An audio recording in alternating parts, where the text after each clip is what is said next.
হয় নমস্কাৰ, মই টিংকু আৰু আমাৰ অন্য এটা ভিডিঅ'লৈ আপোনালোক সকলোকে স্বাগতম জনালোঁ। তো ৰাইজসকল, আজি ভিডিঅ'টো কৰিছোঁ এটা বিশেষ ঘোষণাৰ কাৰণে।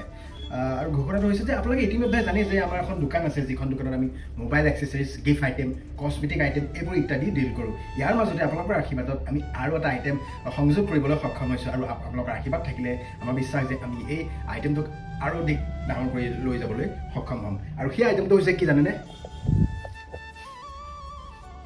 সেই আইটেমটো হৈছে কেক। হয়, এটা সুন্দৰ মধুৰ মিঠা কেক, যিটো কেক আপোনালোকে বাৰ্থডে অকেজনত, মেৰিজ এনিভাৰ্চেৰী হওক বা অন্যান্য অনুষ্ঠানত আপোনালোকে ব্যৱহাৰ কৰে এটা কেক, নহয় জানো?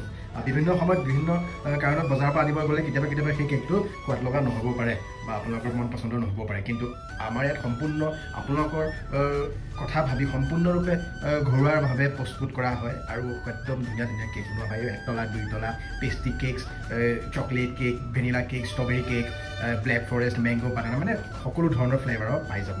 আৰু চিন্তা কৰিব দৰকাৰ নাই, যদি আমাৰ দোকানত আহিব নোৱাৰে আমি হোম ডেলিভাৰী ফেচিলিটিও ৰাখিছোঁ।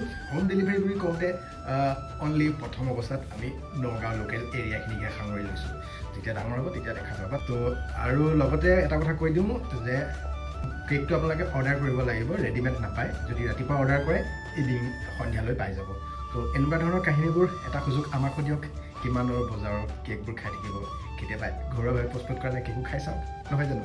আৰু স্ক্ৰীণত আমাৰ ফোন নম্বৰ দিয়া ঠিকনাতে দিয়া হৈ আছে। তো আহক, তো আপোনালোকৰ মধুৰ অনুষ্ঠানটোৰ বাবে আমাৰ মধুৰ কেকটোৰ সৈতে উপভোগ কৰক। ধন্যবাদ।